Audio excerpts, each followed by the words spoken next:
ఈసారి వారాహి అమ్మవారి నవరాత్రులు ఏ రోజు ఏమేమి తిథులలో ఏ అమ్మవారిని పూజించాలి, ఏ ఏ ప్రసాదాలు పెట్టాలి, ఈ విషయాలన్నీ ఈ వీడియోలో చూసి తెలుసుకుందాము. శైవులు మరియు వైష్ణవులు కూడా వారాహిని పూజిస్తారు. మార్కండేయ పురాణం వారాహిని వరాలు ఇచ్చే దేవతగా మరియు ఉత్తర దిశకు అధిపతిగా వర్ణిస్తుంది. ఇది ఆమె గేదెపై స్వారీ చేస్తున్నట్లు కూడా వివరిస్తుంది. దేవి భాగవత పురాణం వారాహి మరియు ఇతర మాతృకలను ఉత్కృష్టమైన తల్లి యొక్క సృష్టి అని పేర్కొంది. మాతృకలు అవసరమైనప్పుడు రాక్షసులతో పోరాడతాయని దేవతలకు వాగ్దానం చేసింది. దక్షిణ భారతదేశంలో సర్వసాధారణం. ప్రజలు శత్రువులను నాశనం చేయటానికి మరియు ప్రతికూలత, అనారోగ్య, చెడు శక్తులు, ప్రమాదాలు మరియు చెడు కర్మల నుండి ఉపశమనం పొందేందుకు దీనిని నిర్వహిస్తారు. వారాహిదేవి అమ్మవారు అత్యంత శక్తివంతమైన. ఆషాఢ గుప్త నవరాత్రులు ఎప్పుడు ప్రారంభం అవుతాయి, ఎప్పటి వరకు ఉంటాయి, అమ్మవారిని ఏ రోజున ఏ అలంకారాలను పూజించాలి, నైవేద్యాలు ఏమిటి సమర్పించాలి, నవరాత్రుల్లో కలశ స్థాపన మరియు అఖండ దీపం చేసుకునేవారు ఏ రోజున ప్రారంభించాలి, వారాహి అమ్మవారు పూజలు ఏ సమయంలో చేయాలి, అమ్మవారు 9 రోజులు పూజలు చేసుకునేవారు ఆ సమయంలో ఏమి చేయాలి, ఇలాంటి అన్ని విషయాల గురించి ఈ వీడియోలో చెప్పబడుతుందండి. ఇప్పుడు వారాహి అమ్మవారు గ్రీష్మ ఋతువు పోయి ఆషాఢ మాసం రైతులకు ఎంతో కీలకమైన మాసాలు. పూర్వకాలం నుండి పురాణాల ద్వారా సస్యశ్యామలం కావటానికి భూమాత రూపమైన వారాహి అమ్మవారిని పూజించటానికి ఆనవాయితీగా వస్తుంది. వారాహి అమ్మవారిని పూజించటం వల్ల అష్టసుఖాలు కలుగజేస్తుంది. అమ్మవారు సత్యదేవతగా, ధాన్యదేవతగా కూడా పిలువబడుతుంది. వారాహి అమ్మవారి పూజా సమయాలు దుస్తులు సాంప్రదాయ దుస్తులు వేసుకోవాలండి. ఉదయం 4 గంటల నుండి 6:30 వరకు పూజా కార్యక్రమంలో అన్నీ చేసుకోవాలి. సూర్యోదయం ముందే ఈ అమ్మవారి పూజలు చేసుకోవాలి. సాయంత్రం 6 గంటల నుంచి 8 గంటల వరకు అమ్మవారి పూజలు, ప్రసాదాలు అలంకరణతో చేసుకోవాలి. వారాహి అమ్మవారు రాత్రి సమయాన పూజలు ఎంతో శుభకరమని చెప్పుకోవచ్చు. వారాహి గుప్త నవరాత్రులు తారీఖు మరియు సమయాలు. వారాహి అమ్మవారు నవరాత్రులు ఎప్పటి నుంచి స్టార్ట్ అవుతాయంటే జూలై నెల 6వ తేదీ శనివారం నుంచి 15వ తారీఖు ఆదివారం వరకు జరపబడతాయి. అఖండ దీపాలతో అమ్మవారిని అలంకరిస్తారు. ఆషాఢ శుద్ధ పాడ్యమి నుండి ఆషాఢ శుద్ధ నవమి రోజు వరకు అమ్మవారిని పూజిస్తూ ఉండాలి. ఈ నవరాత్రులను గుప్త నవరాత్రులు మరియు వారాహి నవరాత్రులుగా కూడా పిలువబడుతుంది. ఆషాఢ గుప్త నవరాత్రులు 24 గ్రీష్మ ఋతువు ఆషాఢ మాసం శుక్లపక్షం జూలై 6వ తేదీ 24 శనివారం నుండి ప్రారంభమై 15 జూలై 24 సోమవారంతో ఈ నవరాత్రులు ముగింపు అవుతాయి. వారాహి అమ్మవారు నవరాత్రులు మొదటి రోజు నుండి చివరి రోజులు 9వ రోజు వరకు వివరాలు. వారాహి అమ్మవారు మొదటి రోజు 6 జూలై 24 శనివారం రోజున శనివారం రాత్రి మరియు తెల్లారుజామున 3:45 వరకు పూజ చేసుకోవచ్చు. నవరాత్రుల రోజు అమ్మవారికి కలశం మరో అఖండ దీపం పెట్టుకొని పూజలు చేసేవారు. వారు 6 జూలై శనివారం రోజున శుభోదయంకి ముందే అఖండ దీపం పెట్టుకొని అమ్మవారికి పూజ చేసుకోవాల్సి ఉంటుంది. మొదటి రోజున అమ్మవారుని పూజించేవారు శైలపుత్రి అవతారంలో పూజించాలి. అష్టమాతగా పూజించేవారు అమ్మవారిని ఇంద్రాణి దేవునిగా పూజించాలి. మొదటి రోజు అమ్మవారికి నైవేద్యం ఏమిటంటే పాలతో చేసిన నైవేద్యం మరియు పొంగలి. తొలి రోజు భక్తి శ్రద్ధలతో అమ్మని పూజించి పులగం నివేదించిన వారికి ఆ తల్లి సకల శక్తి సామర్థ్యాలను, యశస్సును అందిస్తుంది. రెండో రోజు 7 జూలై 24 ఆదివారం రోజు ఆషాఢ శుక్ల విధియ పూజ ప్రారంభం.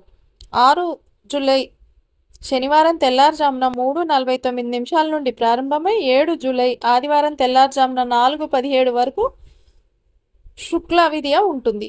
రెండవ రోజు అమ్మవారిని దుర్గా రూపంలో పూజించేవారు బ్రహ్మచారినిగా పూజించాలి. అష్టమాతగా పూజించేవారు బ్రహ్మీదేవిగా పూజించాలి. రెండవ రోజు అమ్మవారికి నైవేద్యం కట్టె పొంగలి మరియు పులిహోరతో అమ్మవారికి నైవేద్యం చేయాలి. మూడవ రోజు 8 జూలై సోమవారం రోజు అనగా ఆషాఢ తదియ తిథి పూజ ప్రారంభం. 7 జూలై ఆదివారం రాత్రి తెల్లారుజామున 4:18 ప్రారంభమై 8 సోమవారం తెల్లారుజామున 5:09 వరకు తదియ తిథి ఉంటుంది. మీరు పూజ చేసుకోవచ్చు.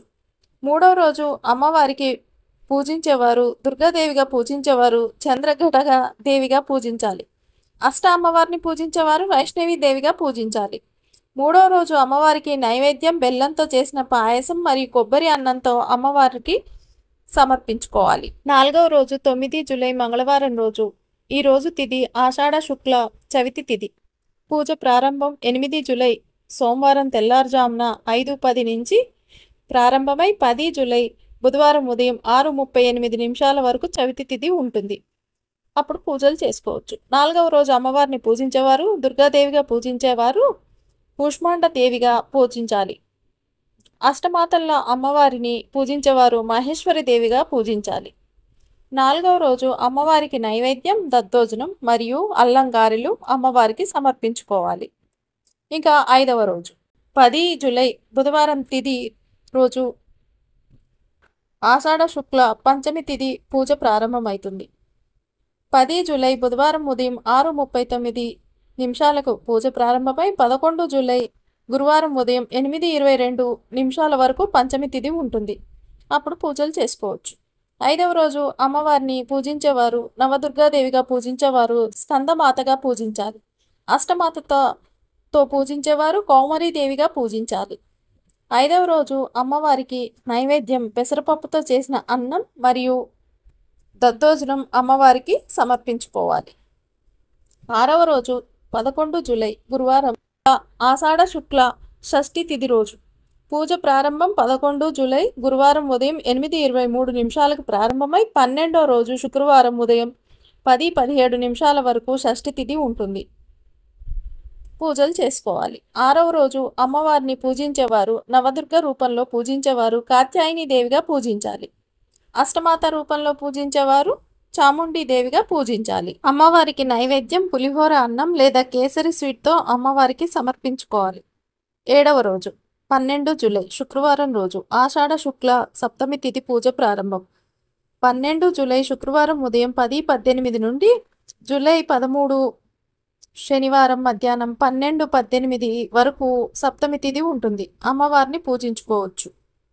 7వ రోజు అమ్మవారిని పూజించేవారు నవదుర్గ రూపంలో పూజించేవారు కాలరాత్రి అమ్మవారిగా పూజించాలి. అష్టమాతగా పూజించేవారు శాకాంబరి దేవిగా పూజించాలి. 7వ రోజు అమ్మవారికి నైవేద్యం శాకా అన్నం మరియు కదంబ కూరగాయలతో పూజించిన అమ్మవారికి నైవేద్యం సమర్పించుకోవాలి. 8వ రోజు 13 జూలై శనివారం తిథి రోజు ఆషాఢ శుక్ల అష్టమి తిథి పూజ ప్రారంభం. 13 జూలై శనివారం మధ్యాహ్నం 12:19 ప్రారంభమై 14 జూలై ఆదివారం రోజు మధ్యాహ్నం 2:12 వరకు అష్టమి తిథి ఉంటుంది. అమ్మవారిని పూజించుకోవాలి. 8వ రోజు అమ్మవారిని నవదుర్గాని పూజించేవారు మహాగౌరవునిగా పూజించాలి. అష్టమాతగా పూజించేవారు వారాహిదేవిగా పూజించాలి. 8వ రోజు అమ్మవారికి నైవేద్యం చక్కెర పొంగలి లేదా బెల్లం పాకంతో స్వీట్తో అమ్మవారికి నైవేద్యం సమర్పించుకోవాలి. 9వ రోజు అంటే 14 జూలై శనివారం. ఈ రోజు తిథి ఆషాఢ శుక్ల నవమి తిథి పూజ ప్రారంభం. 14 జూలై ఆదివారం మధ్యాహ్నం 2:13 ప్రారంభమై 15 జూలై సోమవారం మధ్యాహ్నం 3:52 వరకు నవమి తిథి ఉంటుంది. అమ్మవారిని అప్పుడు పూజించుకోవాలి. 9వ రోజు అమ్మవారు పూజ చేసేవారు నవదుర్గ రూపంలో పూజించేవారు సిద్ధిదాత్రిగా పూజించాలి. అష్టమాతగా పూజించేవారు లలితాదేవిగా పూజించాలి. 9వ రోజు నైవేద్యం అమ్మవారికి పాయసంతో నైవేద్యాన్ని అమ్మవారికి సమర్పించుకోవాలి. 9 రోజుల పాటు నైవేద్యం చేయటం టైం లేదు మరియు కుదరదు అనుకునేవారు అమ్మవారికి ఎంతో ప్రీతంగా ఇష్టమైన బెల్లంతో చేసిన పానకాన్ని అమ్మవారికి సమర్పించుకోవాలి. వారాహి అమ్మవారి ఉద్వాసన.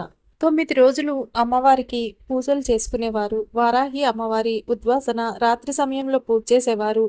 14 జూలై ఆదివారం రాత్రి సమయంలో పూజ చేసేవారు అమ్మవారికి పూజా కార్యక్రమం చేసుకొని ధూపదీప నైవేద్యాలు సమర్పించి అమ్మవారి కలశాన్ని మరియు పీఠాన్ని 3 సార్లు కదిలించాలి. ఉదయం పూజ చేసుకునేవారు 15 జూలై సోమవారం ఉదయం పూజ చేసుకునేవారు అమ్మవారి పూజా కార్యక్రమాలన్నీ చేసుకొని దీపధూప నైవేద్యాలన్నీ సమర్పించి అమ్మవారి కలశాన్ని మరియు పీఠాన్ని 3 సార్లు కదిలించాలి. వారాహి అమ్మవారు గురించి కొన్ని తరచుగా అడిగే ప్రశ్నలు ఏమిటంటే వారాహి అమ్మవారికి మగవారు కుంకుమ పూజ చేయవచ్చా అని అడుగుతారు. వారాహి అమ్మవారికి మగవారు కుంకుమ పూజ చేయవచ్చట.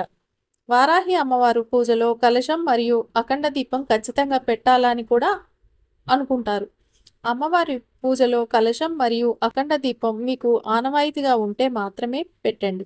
లేకపోతే సాధారణంగా అయినా మనం పూజలు చేసుకోవచ్చు. ఉద్యోగం చేసేవారు మరియు వ్యాపారం చేసేవారు 9 రోజులు చేయలేని వారు ఏం చేయాలి అని కూడా అనుకుంటుంటారు. 9 రోజులు చేయాలని మీకు సంకల్పం ఉంటే చాలు. ముఖ్యమైన పంచ ఉపచారాలు అంటే ధూపం, దీపంతో నైవేద్యం, తాంబూలం, నిరాజనం, నమస్కారం చేసుకోండి. ఇవన్నీ చేయండి చాలు. 9 రోజులు నైవేద్యం చేయలేని వాళ్ళు ఏం చేయాలి అంటే 9 రోజుల్లో అమ్మవారికి నైవేద్యం స్తోమత లేనివారు బెల్లం పాకంతో అమ్మవారికి సమర్పించుకోవాలి. వారాహి అమ్మవారి ఫోటో మా ఇంట్లో లేదు ఏం చేయాలి అని అనుకుంటే నెట్లో వెతికి అమ్మవారి ప్రింటౌట్ తీసుకొని జిరాక్స్ ఇంట్లో పెట్టుకోవచ్చు. మీ ఇంట్లో ఉన్న దేవతల్లో దుర్గాదేవి అయినా, లక్ష్మీదేవి అయినా, లలితాదేవి అయినా ఏ రూపంలో ఉన్న అమ్మవారినైనా ఈ నవరాత్రుల్లో పూజించుకోవచ్చు. వారాహి అమ్మవారు నవరాత్రులు అయిపోయిన తర్వాత ఆ ఫోటోని ఏం చేయాలి అని చాలామంది అనుకుంటారు. వారాహి అమ్మవారి ఫోటో ఇంట్లో ఉంటే మంచిది, లేదా పారే నీళ్లలో అమ్మవారిని నిమజ్జనం చేయొచ్చట. ఇదండి వారాహి అమ్మవారి వ్రతం ఒక విషయాలు. మీకు ఈ వీడియో నచ్చిందని అనుకుంటున్నాను. మీకు ఈ వీడియో నచ్చినట్టయితే లైక్ చేయండి, షేర్ చేయండి, సబ్స్క్రైబ్ చేసుకోండి. Thank you.